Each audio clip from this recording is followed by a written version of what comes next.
Olá, eu sou a Nicole, a menina da quinta série. Nem nos meus mais belos sonhos eu imaginei que a minha vida tomaria este rumo. E hoje eu estou aqui para contar a minha história de superação, de fé e de coragem. Coragem essa que eu nem sabia que existia. E o mais incrível é que eu ainda apenas estou no começo do meu caminho. Como uma boa nordestina, eu cresci desde cedo, sabendo o significado da palavra responsabilidade. Minha infância foi uma infância dura, falta de recursos, abandono familiar e a necessidade de abandonar a escola ainda na quinta série. Foram muitos desafios, muitos deles pareciam impossíveis de vencer. Mas sabe o que eu aprendi? Quando a gente recusa o aconchego da desculpa e acolhe a determinação, você descobre uma força que nem sabia que existia. E aquilo que parecia ser a minha maior fraqueza se tornou o meu maior poder. Deus, o Criador de tudo, sempre esteve ao meu lado, me guiando em cada passo. Ele foi meu porto seguro quando tudo parecia perdido. Foi minha fonte de força e de coragem. E hoje, aquela menina se tornou empreendedora de sucesso, dona de sua força e de sua coragem. Porque agora eu compreendi que ninguém mais define os meus limites. E agora eu sei que consigo superar qualquer desafio, qualquer barreira. E você, o que tem impedido sua caminhada? Lembre-se que a sua maior fraqueza pode se tornar o seu maior poder. Se eu conseguir, você também consegue.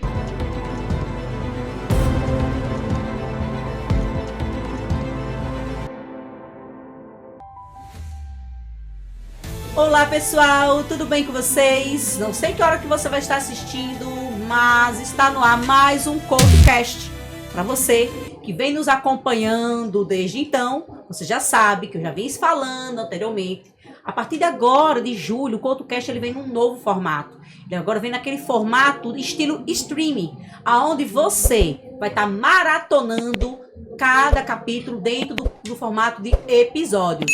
E agora, nesse momento, nesse episódio de julho, a gente vai estar trazendo um assunto de grande relevância para você empreendedor, para você empresário, para você que quer formalizar, que já empreende, mas que quer formalizar, que está meio aí perdido no bonde. Até porque vocês sabem que o nosso programa, ele também abrange essa área do empreendedorismo, do desenvolvimento de negócios, enfim. E para trazer esses esclarecimentos, para estrear conosco essa primeira temporada desse novo formato, eu estou trazendo hoje a Lisandra Souza. Ela que é gestora contábil especialista em planejamento fiscal. Ela que também é CEO da Planeta Contabilidade. E vai estar compartilhando nessa primeira temporada um assunto que você, com certeza, assim como eu, nem fazia ideia que existia.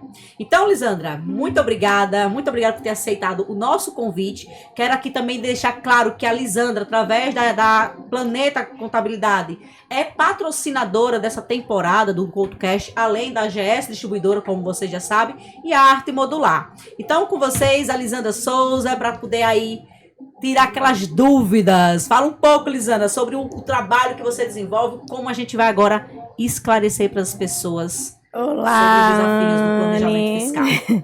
Olá, Anne, um prazer estar aqui no seu programa, né? É um programa que realmente traz muito conhecimento para empresários, muito enriquecedor, e por isso que eu aceitei, né, estar aqui para a gente poder trocar essa ideia, trazer informações, esclarecimento, tirar as dúvidas de maneira bem prática, bem objetiva, falando um pouquinho sobre contabilidade, sobre gestão financeira, daquelas pessoas que querem empreender, daquelas pessoas que já estão empreendendo, mas não têm ainda conhecimento sobre algumas particularidades que acontecem dentro da sua empresa. Então, estamos aqui para isso, né? Perfeito. Então, pessoal, o tema desse primeiro episódio, ele vai ser Fundamentos da Gestão Contábil Financeira e para iniciar a abertura da sua empresa. E dentro desse episódio, a gente vai trazer alguns tópicos, e um dos primeiros tópicos é sobre a decisão, né, da melhor forma de tipo e o tipo de empresa da qual aquele empresário, aquele empreendedor, ele quer abrir, quer organizar. Dentro desse ponto, Lisandra, qual seria o melhor, né? Qual o melhor tipo de empresa a se decidir na hora de formalizar o nosso negócio? No caso, aquele empreendedor que quer formalizar. Qual é o melhor tipo e o porquê? Quais são os diferenciais de cada um? Isso, hoje a gente tem alguns tipos de empresa que a gente chama de natureza jurídica, para você abrir o seu negócio. Então, você pode ser um empresário individual, você pode ser uma sociedade unipessoal limitada, que é a famosa SLU, que é a Sociedade Limitada Unipessoal, e você pode ser a sociedade limitada, que é aquela que tem sócios, que já existe aí há bastante tempo, que muita gente já conhece no mercado. Quando você queria abrir uma empresa que você não tinha sócio, normalmente você abria a empresa, o empresário individual. Só que qual é o gargalo, né? Vamos dizer assim, o ponto fraco dessa natureza jurídica? Os seus bens da pessoa física se misturam com os da pessoa jurídica, então eles não ficam resguardados. Então, caso você venha ter algum problema judicial, né, algum problema judicial na sua empresa, e aí você precisa pagar um débito ou deixar uma dívida lá, e ele vai misturar com os bens da pessoa física. Então, ele vai atrás dos débitos da pessoa física para poder quitar os débitos da pessoa jurídica. Ou seja, se aquele empresário ele tiver alguma dívida com o leão, o leão vai lá e toma posse, né, dos bens pessoais para cobrir aquela dívida. Isso. Então, o governo criou essa possibilidade. Antigamente tinha a Eireli, a famosa Eireli, que o pessoal abria, né? Sim. Só que ela foi extinta, porque a Eireli você podia abrir ela sozinha, só que ela tinha muitas particularidades que às vezes ficavam onerosas para o empresário abrir sozinho, como, por exemplo, você tem que ter o capital social, você tem que ter 10 vezes o salário mínimo da época para poder abrir, e nem todo mundo tinha essa condição. Então, o governo, vendo que muita gente criava uma sociedade laranja para poder entrar dentro da natureza jurídica da limitada, porque os bens ficam resguardados, o da pessoa física não se mistura com o da pessoa jurídica, então qualquer processo judicial que vá ter, ele só vai atrás do seu patrimônio da pessoa jurídica e não mais o da pessoa física. Então, ele criou essa possibilidade de você abrir uma sociedade sem precisar de sócio. Entendi. Né? Parece ser meio contraditório, sociedade sem sócio. Né? Então, ele deu essa possibilidade, essa chance de você criar uma sociedade sem precisar necessariamente de ter um sócio. E aí, os seus bens ficam resguardados. Então, hoje, se você quer abrir uma empresa sozinho, esse é a natureza jurídica que a gente mais recomenda para poder fazer a abertura do seu negócio. Perfeito. Aí outro ponto que eu achei interessante é que existe essa diferença, né, do tipo de empresa e do porte empresarial. Fala um pouco sobre essa questão do porte empresarial. Por exemplo, aquele profissional ou aquela pessoa que ela empreende, mas não formalizou. Para esse grupo, qual seria a melhor forma? Qual seria o melhor porte empresarial para cada um? A maioria dessas profissões que estão no meio mais informal, o governo dá essa possibilidade de poder formalizar o seu negócio através do MEI, que é o famoso microempreendedor individual, que é aquela categoria que a gente chama de um CNPJ mais simples. Né, sem muita burocracia, você consegue fazer a abertura da sua empresa de uma maneira mais prática e mais simplória. Então, dentro desse regime do MEI, você pode faturar até R$81 mil, que aí dá mais ou menos 6.750 por mês. Então, um faturamento baixo, né, relativamente baixo, de fato, para quem está começando o seu negócio. Você só pode ter até um funcionário, né? E esse funcionário só pode receber até um salário mínimo. Então, caso a sua empresa venha a crescer, você tenha necessidade de crescer o seu quadro, você já não pode mais se enquadrar mais como um MEI, você já teria que sair. Você não pode fazer parte de um quadro societário de um outro CNPJ. Então, caso você tenha necessidade de abrir uma outra empresa, queira abrir uma outra empresa, você obrigatoriamente vai ter que dar baixa no seu MEI. Não pode ter um outro CNPJ, ele só permite um. E o seu imposto, ele é fixo, Anne. Então, assim, independente do seu faturamento, vamos supor que no mês você tenha faturado R$1.000, R$2.000, R$3.000, não importa. A sua taxa de imposto, ela é fixa. Certo. Né? Ela não tem variável. Não muda, né? Não muda. Então, Perfeito. Você está pagando ali, tendo aquela contribuição. Lembrando, gente, só um adendo aqui nessa questão, porque muita gente acha assim, às vezes, eu não estou usando o meu MEI, eu não preciso pagar o imposto. E aí é onde cria aquela bola de neve toda, né? Vai criando toda aquela bola de neve do seu CNPJ, porque você acha que você não está usando ele, você não deve pagar, não precisa pagar aquela guia. E aí é nessa hora que os contadores são acionados, porque os MEIs só lembram de contador quando eles já estão empipinados. Foi bom você ter trazido esse ponto, porque é uma prática muito comum das pessoas que abrem um MEI. Inclusive aquela pessoa que tem um pequeno negócio, né, mas às vezes não tem uma rentabilidade recorrente, vamos falar assim. E aí diz, não, mas eu vou abrir porque eu quero pagar meu INSS, A previdência, né, a previdência. isso. Fala um pouco sobre isso, até para as pessoas, porque assim, na cabeça dessas pessoas, eu percebo que existe aquela questão de que é algo que não exige tanta formalidade, mas tem aquelas entrelinhas que, por eles não ter essas informações, eles acabam até cometendo alguns deslizes e isso possa estar prejudicando. Fala um pouco sobre isso, Lisandra. Então, é aquela questão, abrir o meu CNPJ para recolher a previdência. E aí chega um período que às vezes você não consegue nem pagar aquela taxinha simbólica. E você não dá muita relevância porque você diz assim, não estou usando a empresa, não preciso pagar. E aí é o mero engano, por quê? Porque tudo aquilo está atrelado ao seu CPF. O MEI, ele está totalmente ligado, atrelado ao seu CPF. Então, a sua dívida vai para o CPF. E aí acaba gerando vários problemas lá na frente. Então, às vezes, uma dívida pequenininha, já vi muitos casos, né? Principalmente na virada de ano, que é quando começa os desenquadramentos de MEI, as cobranças dos MEIs.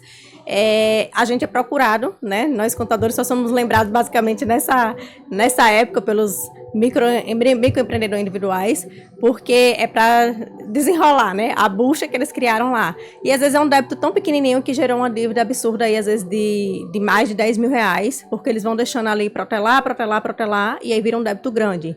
A outra questão MEIs que trabalham com comércio, por exemplo, que compra fora do estado. Eles têm que pagar o ICMS, Anne, que vem do outro estado, que é a famosa diferença de alíquota.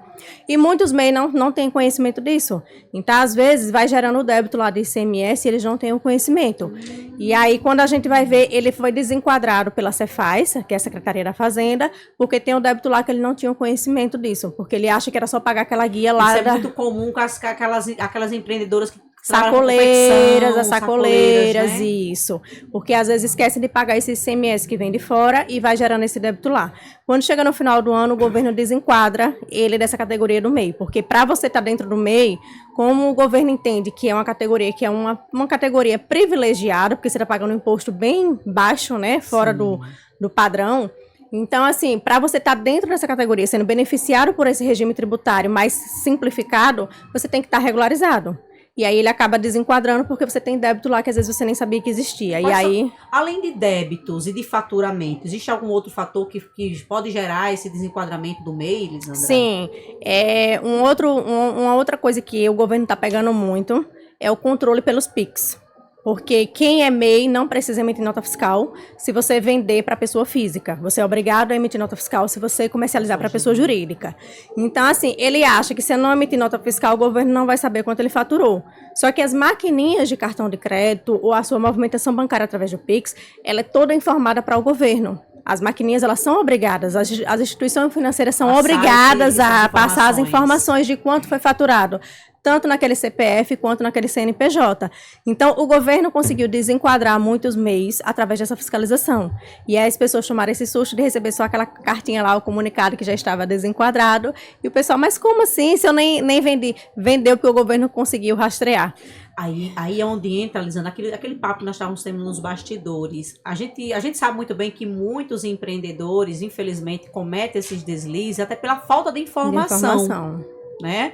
Pelo fato de ter vendido essa ideia de que o MEI não tem tanta burocracia, ele se sente seguro. E que não precisa de contador. Né? De que não precisa, tal. E aí foi onde muitos passam por esse processo de ser desenquadrado, passam pelo processo de gerar uma dívida com a União, né? E aí às vezes tem os seus bens atrelados a essa dívida por não saber, né?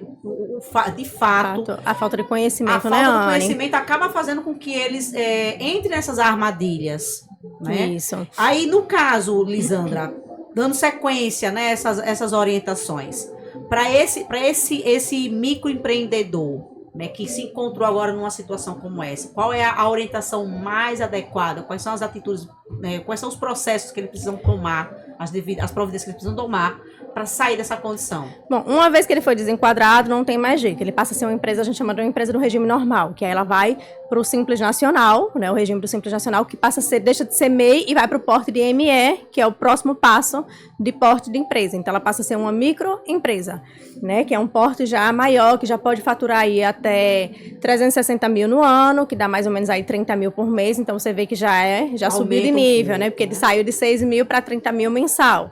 Então, você já vê que já subiu de nível, já subiu a complexidade.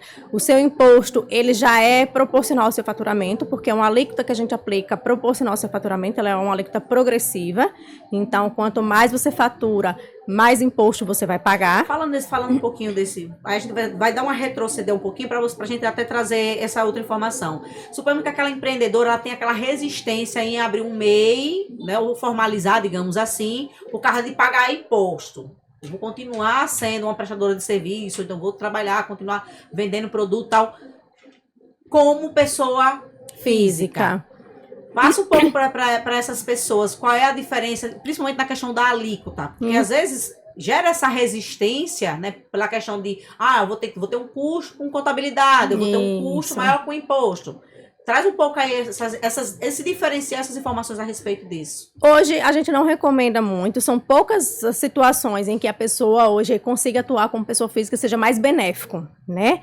Na maioria das vezes, ser pessoa jurídica hoje está sendo muito mais benéfico, apesar de ter todo um custo de você ter um contador, ter uma contabilidade, ter o seu CNPJ para você poder controlar, organizar, monitorar, né? Mas tributariamente falando, hoje, a grande maioria ainda é mais vantajoso você ter o seu CNPJ, porque as alíquotas são menores. A gente consegue fazer planejamento tributário, onde você consegue encaixar você numa alíquota menor.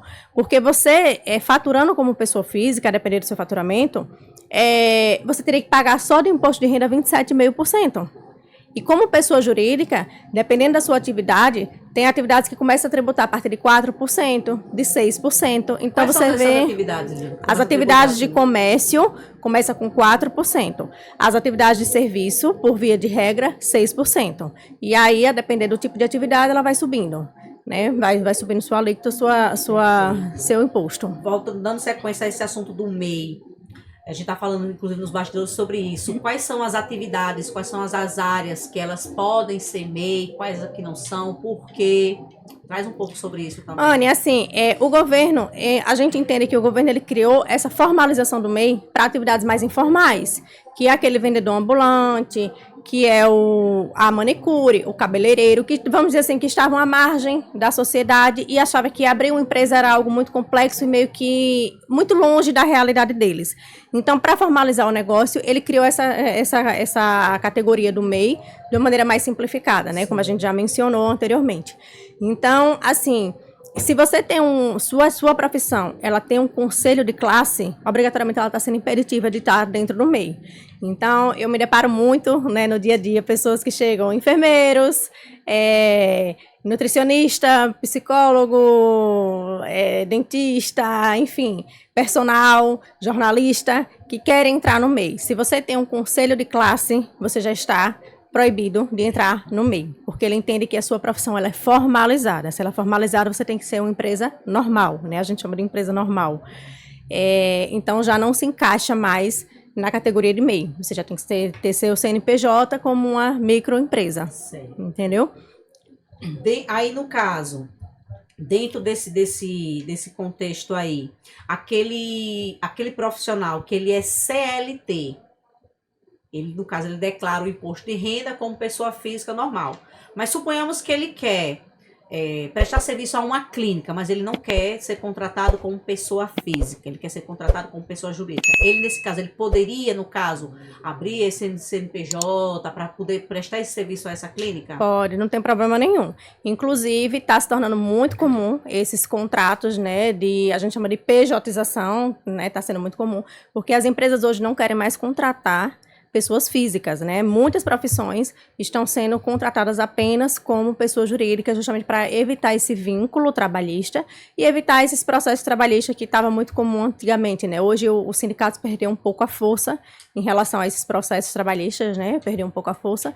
Então, as empresas hoje estão querendo todo mundo que seja seu PJ, para justamente se resguardar um pouco desse vínculo de CLT.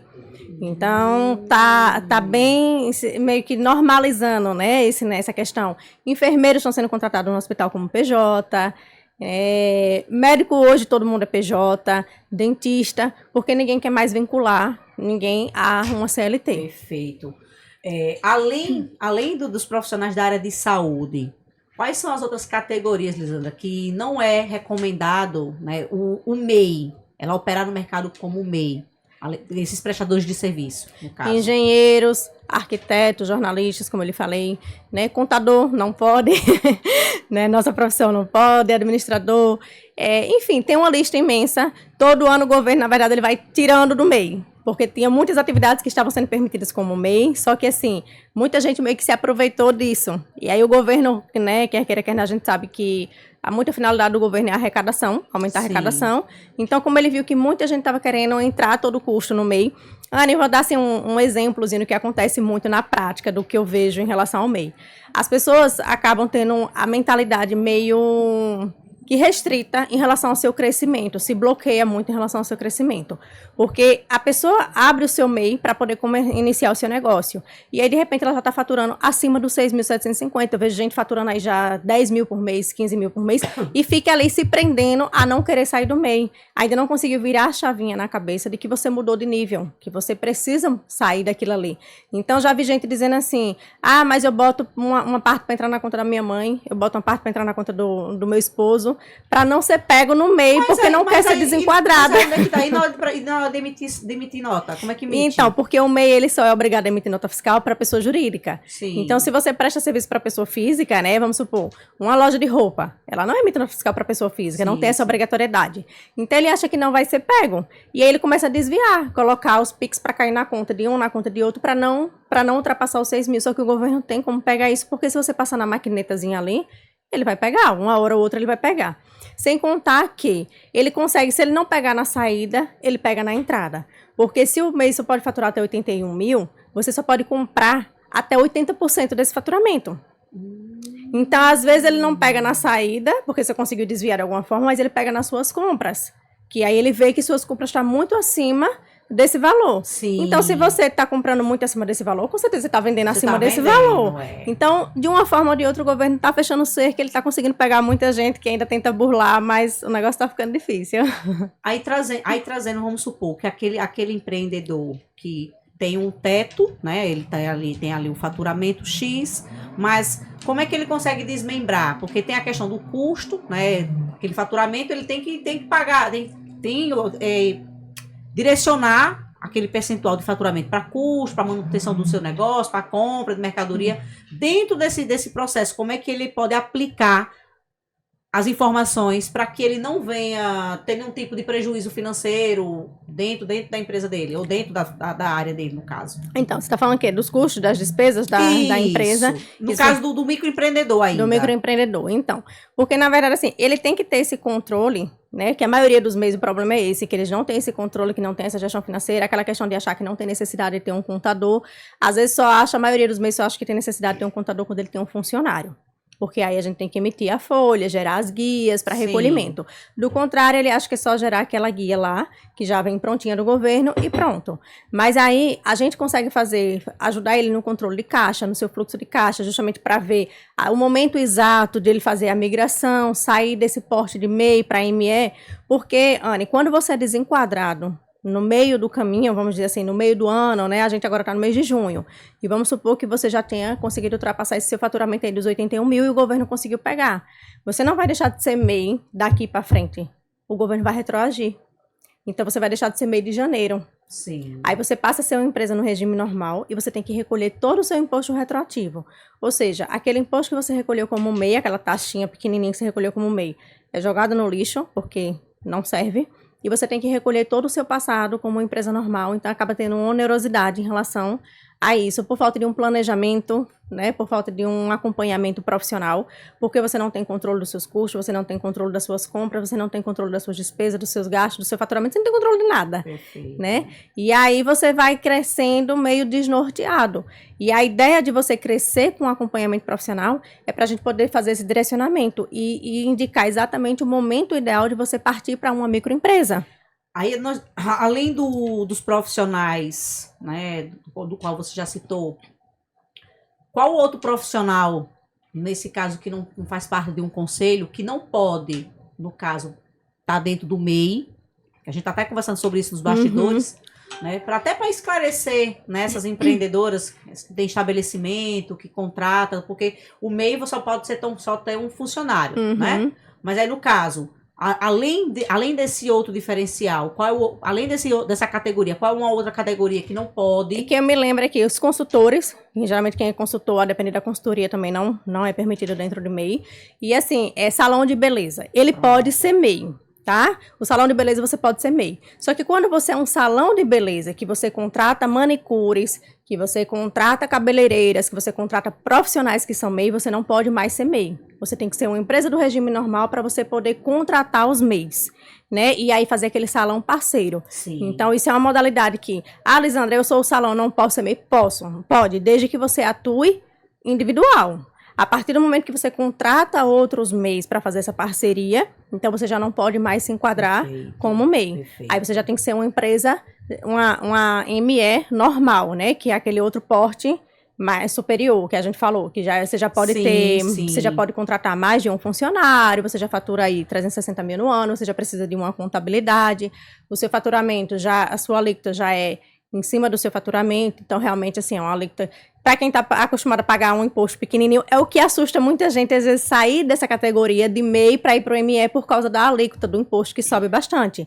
Não vou mentir que acaba dando esse sustinho, né, em relação ao que você estava acostumado a pagar para o que você vai pagar futuramente. Sim. Mas é uma viradinha de chave, Anne, que você tem que entender que o seu empreendimento cresceu, que você já subiu de nível e que você precisa realmente agora andar por outro caminho, né? E não ficar limitado ao MEI, porque o MEI realmente é para quem está iniciando o seu negócio. Se você já cresceu, você agora tem que entender que agora você vai... Fala um pouco, Lisandra, dos benefícios para as pessoas que elas estão avançando, delas formalizar, delas entender que é o que assusta, né, a alíquota, né? Além de travar o crescimento da pessoa, quais são os outros benefícios dessas pessoas, elas entender isso e formalizar e manter todo esse processo de uma forma organizada? Anne, quando a gente fala de contratar um CNPJ, passa mais credibilidade. A pessoa está me contratando, Lisandra, como pessoa física, do que a Lisandra está contratando, do que a pessoa está contratando a Planeta Contabilidade, que tem um CNPJ por detrás. Então, isso já passa mais autoridade, mais segurança, né? Você vai movimentando a sua conta ali, separando o que é PJ da pessoa física, né? O que também vai organizando o seu negócio, porque as pessoas acabam misturando muito pessoa física com pessoa jurídica, e aí dá aquele bolo doido lá. No próximo episódio a gente vai falar sobre isso, viu, gente? Vai acompanhar, que no episódio 2 a gente vai falar sobre isso. Então, você consegue ter essa visão de que o seu negócio é o seu negócio, você como pessoa física é uma coisa, o seu negócio é outra, você vai conseguir entender que realmente o seu negócio está dando dinheiro ou não, se está dando lucro ou não. E aí tem a questão, você vai movimentando o banco com a conta da PJ, que vai lhe dando respaldo para poder pegar um futuro empréstimo, um futuro financiamento, algo que você queira, né, fazer mais lá na frente. Então, você está movimentando ali uma PJ, além de passar essa credibilidade, né, e a redução do imposto, porque o que a gente vê muito, principalmente profissionais da área de saúde, que às vezes preferem atuar, né, uma fono, uma nutricionista, não, eu prefiro continuar como pessoa física, para mim ainda é mais vantajoso. Só que como pessoa física, você está pegando seu faturamento todinho, porque é uma profissão que todo mundo quer nota fiscal. Porque ela é dedutível de imposto de renda, as despesas médicas, despesas com área de saúde, elas são dedutíveis de imposto de renda. Então, você, a maioria das vezes ela tem aquela obrigatoriedade de emitir nota fiscal. Então, você não tem nem como sonegar o seu faturamento, porque as pessoas querem as notas, né? Porque ela vai usar isso no imposto de renda. Então, você vai pagar aí 27,5% só de imposto de renda. E você virando um CNPJ, a gente consegue fazer um planejamento tributário, onde você consegue reduzir essa carga tributária para 6%. Então, veja a diferença de 27,5% para 6%. Sendo que no caso desse profissional, ela paga 27,5% no montante geral, do faturamento só do imposto de renda, né? De tudo que ela faturou ali, se ela for declarar para o governo, na sua declaração de imposto de renda pessoa física, no final do ano, ela vai pagar 27,5% só do imposto de renda. Sendo que quando ela vira CNPJ, a gente consegue enquadrar ela, muitas vezes, numa alíquota de 6%, pagando todos os impostos, que é o PIS, o COFINS, a contribuição social, o INSS, o ISS. Então, assim, veja a redução. Então, vamos lá. Então, no caso, esse profissional, quando ele vai prestar um serviço como pessoa física, além do 27% sobre o faturamento anual do imposto de renda, ele tem outros impostos? Nesse caso, como pessoa física, ele pagaria só realmente o imposto de renda. Às vezes, em alguns casos, tem o INSS, se ele quiser, né, fazer a contribuição dele também para a Previdência, aí seria 20% de INSS. E às vezes tem retenção de ISS, mas em alguns casos mais específicos, né? Mas eu estou falando porque o outro você consegue fazer o recolhimento de toda a carga tributária apenas com 6%. E aí ele dá todo um respaldo de você ter o seu salário. Mas esse recolhimento, ele é mensal ou é anual? Mensal. O recolhimento ele é mensal. Mas é em cima daquele faturamento mensal, que no final das contas vai dar basicamente no mesmo, né? Porque ele vai pegar o imposto de renda, ele vai pegar o faturamento anual vezes 27,5%, e aquele ali ele vai pagando mensalmente, que também, se fazendo somatório, seria 6% em cima daquele montante. É interessante passar essas informações, até para aquela pessoa que ela está pensando em organizar a sua empresa. Porque assim, na hora de fazer conta, a gente vai, olha assim, não, 6% e tal, mas, mas 27%. 27% em cima do montante anual, 6% em cima do montante mensal, tal, para ficar muito claro para o profissional em si. Aí dando continuidade a esse papo, Lisandra, o porte empresarial. Para cada categoria, para cada área, qual é o melhor porte, o porquê, quais são as alíquotas? Traz um pouco sobre isso também. Então, o porte é aquela questão que a gente já vinha tratando antes, né? Que é o MEI, o porte inicial. Você passa a ser MEI quando você quer abrir seu negóciozinho, sua atividade ela se encaixa como MEI, você quer iniciar o seu negócio, MEI. Sua atividade não se enquadra como MEI, você obrigatoriamente tem que abrir uma ME, que é aquela questão que a gente já mencionou as características, agora. Isso. Do faturamento, já tem mais um funcionário. Depois que você já começa a crescer, que aí como ela só permite faturar até 360 mil, você já vai para um EPP. Vamos supor que você passou do 30 mil mensal, você já vai para um EPP, que é a empresa de pequeno porte. E aí essa empresa de pequeno porte já consegue faturar até 4,8 milhões no ano. Né? Então já o faturamento aí bem bacaninha aí, né? Que ela dá as mesmas configurações, basicamente as mesmas características da EPP, a diferença se dá basicamente pelo seu faturamento. E se você passa dos 4,8 milhões, você já se enquadra nas médias e grandes empresas aí que já chegou aí num nível bem bacana, né? Perfeito. Aí nesse caso, a alíquota, consequentemente, ela sobe. Isso, porque ela é de acordo com o seu faturamento. E a partir daí a gente vai olhar os regimes tributários, né, Anny? Que aí vai vir você entender que você pode ser do Simples Nacional, do lucro presumido, do lucro real. E esse regime tributário, o que quer dizer o regime tributário? É justamente baseado nas alíquotas que você vai pagar. A gente faz um planejamento tributário, entendendo em qual regime melhor você se encaixa. Hoje, por via de regra, falando de maneira mais genérica, as microempresas, as empresas de pequeno porte, a gente enquadra a maioria no Simples Nacional, porque ainda tem uma alíquota menor, né? Falando tributariamente falando, ela ainda tem uma tributação menor, mais simplificada e menor. Mas tudo isso tem que ser analisado, porque a gente tem que analisar realmente o faturamento da empresa, a quantidade de funcionários, as atividades que ela tem, né, para poder realmente analisar o seu regime tributário. E a área também eu acho que influencia, né? Isso. Aí trazendo, vamos trabalhar um pouco mais esse tema. No caso, essa parte do regime tributário, no caso o Simples Nacional, seria interessante ela tá nesse enquadramento até que ponto? Então, em relação a esses, quem fatura até 4,8 milhões, que é as empresas de pequeno porte, ela pode ficar no Simples Nacional. Então, como eu falei, o governo ele dá essa oportunidade de você ficar nesse regime mais simplificado, com a alíquota menor, dentro desse regime, para se beneficiar. Se você passou para uma empresa de médio e grande porte, que já são empresas que faturam acima dos 4,8 milhões, você já não pode ficar dentro desse regime. O governo entende que você já tem condição de pagar um imposto maior para ele. Então, não tem nem a questão de escolha nessa situação de faturamento, você já não tem nem, e de algumas atividades, como, por exemplo, construtoras, elas já não podem, elas já são impeditivas de ficar dentro. No caso, ela já entra, no caso, na EPP. Ela já passou da EPP, mas o regime tributário, na verdade, ela já não pode ser do Simples. Ele entende que construtoras são empresas que faturam bem. Então, ela já não permite ficar dentro desse regime beneficiário, né? Entendi. Vamos dizer, um benefício de estar dentro do regime nacional, que é um regime mais simplificado. Então, ela diz, olha, já que você fatura bacana, né, sua atividade tem um faturamento bacana, você não fica dentro desse regime do Simples, você já é lucro presumido ou lucro real, porque as alíquotas, elas são bem maiores, ela é bem mais oneroso. Lucro presumido e lucro real. Vamos desmistificar aí o que cada um são, qual é a alíquota de cada um, aonde cada um ali, aonde as empresas, elas se enquadram nesse processo. Me fala um pouco sobre isso também. Uma vez que você não se enquadra dentro do Simples, você pode escolher. Aí é a escolha da empresa. É por isso que eu falo aí onde entra o planejamento tributário, você tem que procurar um profissional que entenda da área para fazer o planejamento tributário e ver o que é melhor para você em termos de tributação.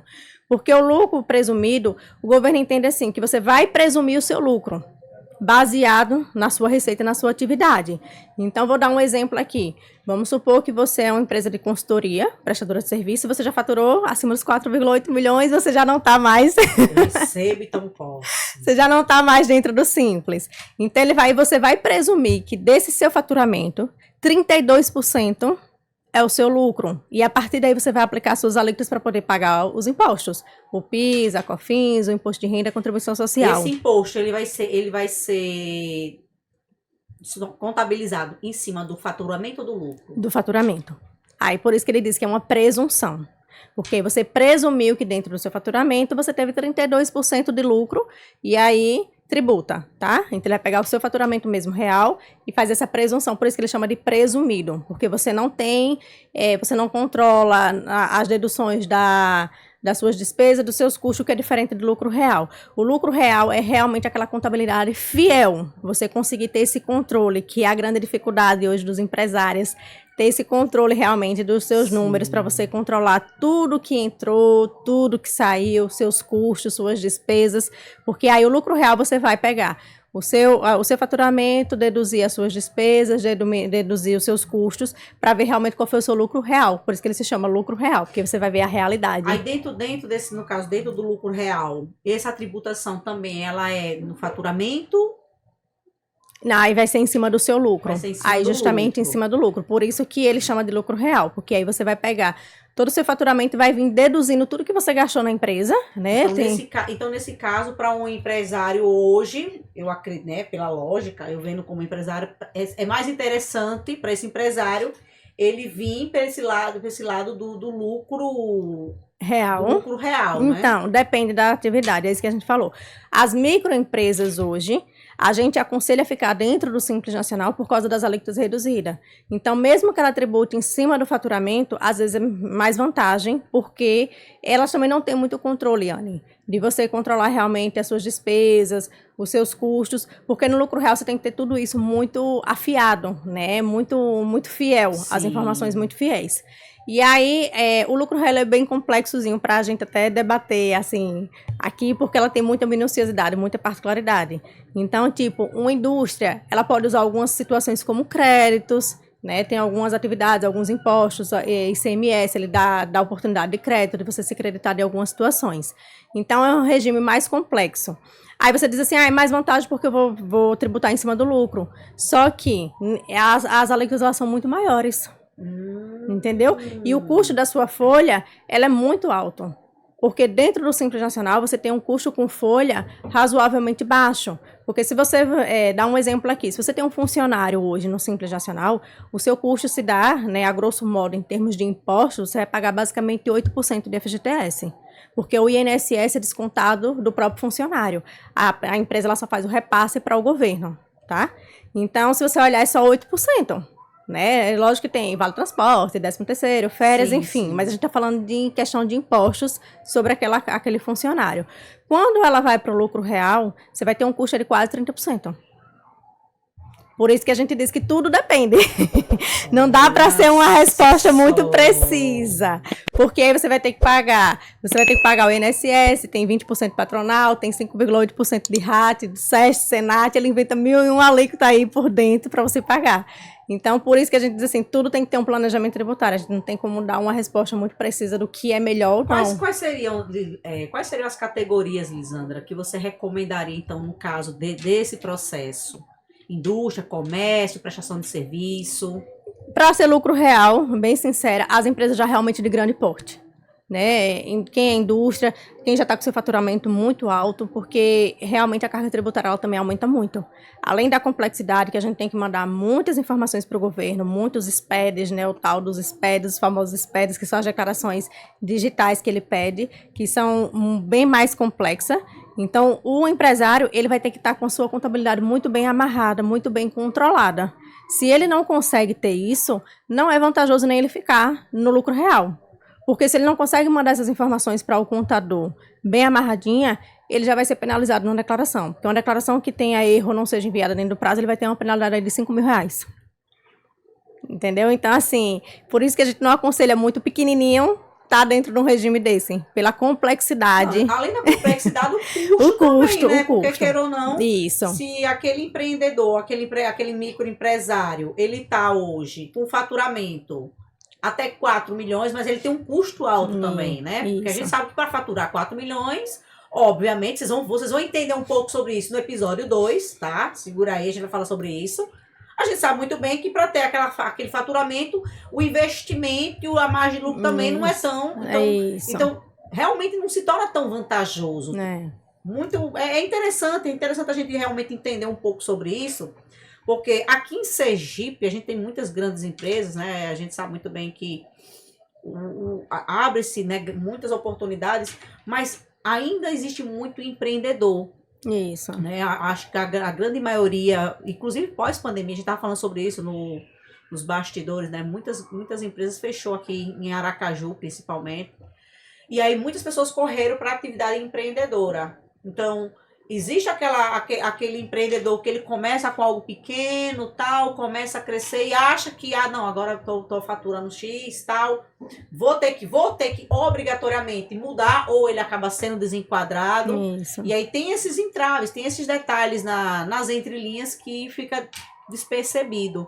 Por isso, a importância que a gente fala de você procurar sempre um profissional de confiança, principalmente de confiança, e que tenha entendimento da sua atividade, porque cada atividade ela é única. Então, por mais que tenha a regra geral da contabilidade, cada ramo é cheio de particularidades, cheio de especificidades, né? Que a gente precisa entender e fazer um planejamento tributário. Quais são as áreas, Elisandra, que tem essas particularidades muito mais específicas? Anne, olha, profissional da área de saúde, a gente consegue fazer esse planejamento tributário, como a gente mencionou aqui, que a gente consegue fazer uma redução da carga tributária dele. Então, na verdade, o profissional da área de saúde, ele dentro do Simples Nacional, que é o que eu falei, o regime, né, relativamente mais barato, ele teria que pagar uma alíquota de 15,5%. Porque o governo, eu não sei como é que ele faz essa divisão, não sei se entende que é a categoria que ganha dinheiro, né? Então ele bota médico, engenheiro, arquiteto, tudo nessa alíquota de 15,5%. Então você faturou, você já começa a pagar 15,5%. E a gente consegue fazer esse planejamento tributário para reduzir a carga tributária dele para 6%. Legalmente, tá, gente? Dentro de um planejamento tributário, a gente consegue pegar as brechas, né, que a legislação dá, essas oportunidades que a legislação dá, e a gente consegue reduzir de 15,5% para 6%. Então, a gente consegue fazer tudo isso dentro da legislação, estudando cada ramo. É o que eu falo. O comércio, por mais que tenha atividade de comércio, cada comércio ele é muito específico. Então, às vezes, um comércio de oficina é diferente de uma loja de roupa, porque o comércio de oficina ele tem produtos que a gente chama de produtos monofásicos, que tem redução de alíquota de PIS e COFINS. Então, tudo isso é muito particular de cada atividade, que só a gente realmente se debruçando sobre a legislação para poder entender cada ramo e fazer o melhor para o cliente na redução da carga tributária. Aí, nesse caso, para o profissional da saúde, quais são as alíquotas, né, que vocês conseguem aí, né, ter essa redução e facilitar para eles, né, esse processo e até diminuir também, né, essas alíquotas, essas tarifas, quais seriam as... Isso, como eu falei, se ele atua como pessoa física, ele fica com 27,5% em cima do imposto de renda, né? Se ele formaliza o seu negócio, ele paga 15,5%, que é como o governo determina, mas a gente consegue fazer esse planejamento tributário reduzindo para 6% a carga tributária. Pronto, é nisso aí que eu quero que você traga para... Veja, Anne, o benefício de você sair de um 27,5% como pessoa física, né? Aí você passa a atuar como pessoa jurídica, 15,5%, e a gente consegue fazer essa redução para 6%. Como é que o governo permite isso? Se você tem uma folha de pagamento que ela corresponda a mais de 28% do seu faturamento, você consegue fazer essa redução. Ele permite você trocar de anexo, a gente chama de anexos. Então, ele diz, olha, você pode sair do anexo 5 para ir para o anexo 3, porque os anexos é quem determina as alíquotas. Então, o anexo 3 começa com 6%, o anexo 5 começa com 15,5%. Então, ele diz que essas atividades têm que estar no anexo 5, mas com essa condição. Se eu tenho uma folha de pagamento que ela me custa mais de 28% do meu faturamento, eu tenho essa chance de fazer essa redução da minha carga tributária. No caso, essa folha de pagamento seria no caso, os custos que ele tem. Salário, Prolabore, o FGTS, tudo isso entra, o 13º. Então, tudo isso a gente soma. Se ela representar mais de 28%, todos os meses a gente tem que estar fazendo esse planejamento tributário. Eu tenho muitos clientes nessa área e a gente todo mês está fazendo esse acompanhamento dele para segurar ele ali dentro do, Entendi. do 6%. Então, realmente é um trabalho que é recorrente. Né? A gente controla isso mensalmente. Por isso a importância de você ter um bom profissional para fazer esse acompanhamento, né? Que aí a gente vai realmente fazendo essa análise ali para favorecer o cliente de uma maneira legal. Entendi. E aí é ótimo, né, para o cliente conseguir essa redução de carga tributária, porque tudo isso melhora na sua gestão, melhora nos seus resultados, né? Quanto menos imposto você paga, maior consegue aumentar o seu lucro, né, os seus resultados financeiros da empresa. Mas no caso, hoje, a Planeta hoje, no caso, falando um pouco da sua atuação dentro da empresa, ela trabalha direcionada especificamente com os profissionais da área da saúde? A gente atende muito profissionais da área de saúde. Na verdade, a gente tem muitos ramos lá dentro, né? Muitas empresas de prestação de serviço, também a gente atende comércio. Apesar do nosso foco ser muito profissional da área de saúde, a gente também atende outras ramificações.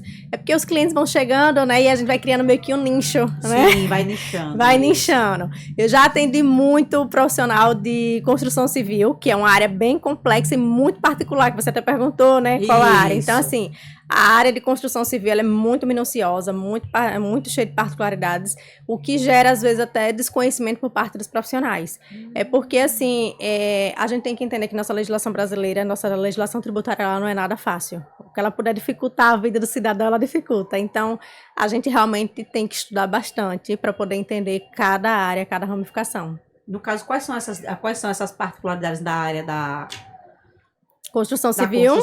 Porque quero não, eu tô falando isso porque aqui em Sergipe a gente tá tendo aí uma expansão muito grande, muitas empresas, muitas construtoras, e eu acredito que quero não acaba tendo uma demanda, né, muito grande desses profissionais. E aí, quais são realmente, assim, essas particularidades que vocês encontram? Vou dar um exemplo aqui, que é bem claro. Por exemplo, a empresa de construção civil, que ela está dentro do regime do Simples Nacional, que é esse regime que a gente fala, né, que relativamente é mais simplificado, a folha dela ela vai para o regime normal. Então, ela tem que pagar esses 20% patronal, ela é uma folha cara. Mesmo ela dentro do Simples, a sua folha de pagamento, ela sai do Simples. Ela é considerada como se fosse lucro real. Então, a gente consegue apurar o imposto do faturamento dentro do simples, mas a folha de pagamento dele a gente tem que fazer como um regime normal. Então, a gente tem que recolher. No caso, acaba desmembrando. Aí, a gente tem que fazer essa separação. E ela é bem complexazinha mesmo. Aí, as notas fiscais, como você trabalha com mão de obra, você tem que obrigatoriamente fazer retenção de INSS sobre as suas notas fiscais. Então, né, você já recebe um valor líquido menor, porque você já tem que reter o INSS nas suas notas. Esse INSS a gente já consegue abater do seu INSS da folha de pagamento, então ela é muito peculiar e bem complexa. O negócio aqui é briga de gente grande, viu? É bem complexa. Meu sistema já começou a dar tic-teco aqui, tá? Já começou a dar circuito. Vamos voltar pra cá. Então, realmente, Lisandra, essas informações elas são extremamente pertinentes, porque assim, é como a gente estava conversando nos bastidores, né? O CoutoCast, ele tem esse espaço onde ele vai trabalhar muito, levando essas informações voltado principalmente para o empreendedorismo num modo geral. E a gente sabe muito bem que, inclusive pela situação econômica atual, o empreendedorismo é o que vai realmente hoje fortalecer e movimentar a economia, tá? Não dá pra gente fugir disso. E vai chegar uma hora que essas pequenas empreendedoras, elas vão crescer. E elas precisam ter acesso a essas informações, até mesmo para se planejar, para nesse momento de crescimento ela já ter ali esse suporte, ter realmente esse direcionamento do como e para onde elas irem e como elas ter a melhor forma de organizar o teu negócio. E aí? Por isso, Anne, que assim, a gente até agradeço aqui agora, né, nesse momento aqui, essa oportunidade de estar falando sobre isso, porque o pessoal vê muito contador como entregador de guias. E aí a gente, assim, acha que a gente apenas gera uma única guia para vocês pagarem. Só que por detrás dessa guia tem todo esse planejamento tributário que a gente faz, tem todo esse estudo, toda essa análise para poder entregar a melhor guia para o cliente, né? Com a tributação menor, com a carga tributária menor. Então, não entendam, gente, que contador é apenas um entregador de guias. A gente realmente é o braço direito do empresário. A gente tem essa possibilidade de ajudar o empresário a crescer de todas as formas. Não só crescer, né, mas se manter no mercado. Eu costumo dizer que o desafio não é você chegar na montanha, é você se manter lá. Se precaver, porque a gente trabalha muito com a contabilidade muito preventiva. De estar ali justamente, né, como eu falei, com esses cuidados. Isso é interessante. Com esses cuidados de estar justamente evitando que o contador caia numa armadilha lá na frente. Por isso que a gente está, todos os meses, a gente acompanha a certidão do cliente para saber se as certidões negativas estão ok, dentro dos órgãos para ver se tem algum problema, analisando essa parte tributária dele, fazendo esse estudo, esse acompanhamento. Então, a gente faz esse acompanhamento muito de perto, muito minucioso mesmo. Né? Tem clientes que me chamam, diz que a gente parece babá deles, porque realmente a gente trabalha como se fosse babá do cliente, mesmo pegando na mão do cliente, para poder ajudar ele a entender o seu negócio, para realmente o negócio crescer. Isso é importante, porque no mundo hoje que é extremamente capitalista, né? Tem profissionais que eles são contratados, né? Vou entregar exatamente, estou sendo pago para fazer tal coisa e entrega de qualquer forma. Muitas das vezes acaba meio que prejudicando, né, aquele contratante e até rompe, né? Rompe aquela parceria, rompe aquele trabalho, justamente porque acaba ficando, caramba, aconteceu isso, e aí a pessoa acaba buscando um outro profissional. E essa questão de ter essa transparência, passar essa segurança, esse acolhimento real para o cliente é muito importante, porque são empresas que vão unificando o crescimento. A gente não quer apenas um cliente, né? A gente quer o cliente de verdade. A gente quer que o cliente não é aquele cliente que abre uma empresa para fechar uma empresa daqui a 6 meses. A gente quer que o cliente tenha uma vida longa no seu comércio. Então, por isso que quando o cliente vai chegar para mim para abrir uma empresa, eu explico tudo isso que a gente, né, tá conversando aqui sobre questão de porte, a melhor natureza jurídica, separar a pessoa física da pessoa física, porque a gente precisa entender que o empresário ele precisa entender o seu negócio, porque eu não quero apenas um cliente, eu não quero somar números. Eu quero que o cliente realmente engrene o seu negócio. Ele abre o seu negócio e esteja feliz com o seu resultado. E nenhuma empresa, ela abre, Anne, para ter prejuízo. A empresa abre para ter lucro. Sim. E a gente está aqui para ajudar aquele cliente a ter lucro. Então, muitas vezes minha consultoria, o cliente me liga, né, para tirar dúvidas. Tem clientes que me ligam para tudo. Né? Eu sou realmente aquela consultora que tem que ajudar em tudo. Às vezes eu tenho que ajudar até no marketing. Faça assim, faça assado, vá por esse caminho. Você já tentou assim, dessa forma? E aí eu ajudo eles, né, a separar a pessoa física da pessoa jurídica, a montar o fluxo de caixa deles, porque aí eles conseguem ver, eu consigo mensurar onde é que tá os gastos maiores, para ver onde é que a gente pode economizar. Segura aí, porque isso aí vai ser pro episódio 2. A gente vai falar sobre isso no episódio 2, porque realmente esse é um outro problema muito comum, tanto daquele pequeno como do grande empresário, não entender o que é o dinheiro da empresa e o que é o dinheiro da pessoa física. E aí a gente vai encerrar esse primeiro episódio exatamente chamando você para esse entendimento, tá? São muitas informações complexas, já viram aí que realmente ter uma empresa, gerir uma empresa, entender a parte contábil e financeira não é tão simples. Então, muitas das vezes a gente comete esse erro, né, de querer ser o braço de todos os departamentos. Uma coisa que eu aprendi na prática, eu invisto naquilo que eu sou boa e no que eu não sou tão boa, eu procuro entender. Mas me tornar especialista, não. Eu vou lá e terceirizo. Então, através desse papo, você já acho que já foi mais do que suficiente para você já começar a entender. Tá, eu consigo dominar tudo isso aqui? Beleza, tudo bem. Então, segue. Mas, se não, procura um suporte profissional. É muito importante. Até porque o futuro do teu negócio depende disso. O crescimento do teu negócio depende disso.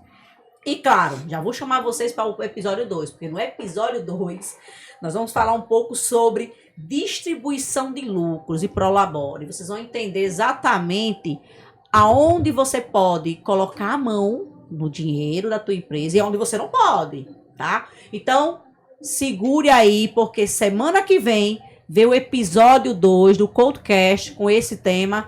E ó, vai trazendo aí papel e caneta para vocês anotar tudo. E não esquece, vocês pensam que eu ia esquecer, mas não esqueci não, tá? Vai lá, assina o canal, deixa lá o seu like, compartilha esse conteúdo para todo mundo, avisa lá pra galera, você empreendedora, você empreendedor, empresário, micro, grande empresário, avisa para todo mundo. Gente, o CoachCast agora mudou de formato e nesse primeiro episódio compartilha, tá trazendo aí uma especialista na área financeira e contábil, então tá super legal o conteúdo. Então, curte, comenta, compartilhe, assine o canal e, claro, vai lá nas nossas redes sociais, tá certo? Acompanhe tudo, porque eu digo uma coisa pra vocês. Os próximos episódios também tá vindo, ó, supimba. Quero agradecer toda a nossa equipe, agradecer a GS Distribuidora, tá? Que trouxe aí os nossos recebidos maravilhosos. Você que quer empreender na área de venda direta, distribuidor de produtos independente do Grupo Rinode, entre em contato aí com esse número que tá aparecendo na tua tela, chama lá, ou caso você queira adquirir algum dos produtos também, inclusive hoje, ó, não sei se vocês perceberam, mas eu tô bem melhor, tá? Mas olha só, chá de limão da Rinode, quentinho, para poder melhorar a garganta, melhorar a gripe e melhorar a imunidade, foi perfeito. Então, entre em contato com a GS Distribuidora, tanto para adquirir ou para empreender com os produtos. Também quero agradecer a Arte Modular, também que é um dos nossos apoiadores, o Instituto Arte da Fé, que também nos proporciona aqui todo esse acolhimento, todo esse trabalho, para que esse trabalho e essas informações cheguem até você. Agradecer também a Planeta, que está patrocinando, tá? Essa temporada do CoachCast.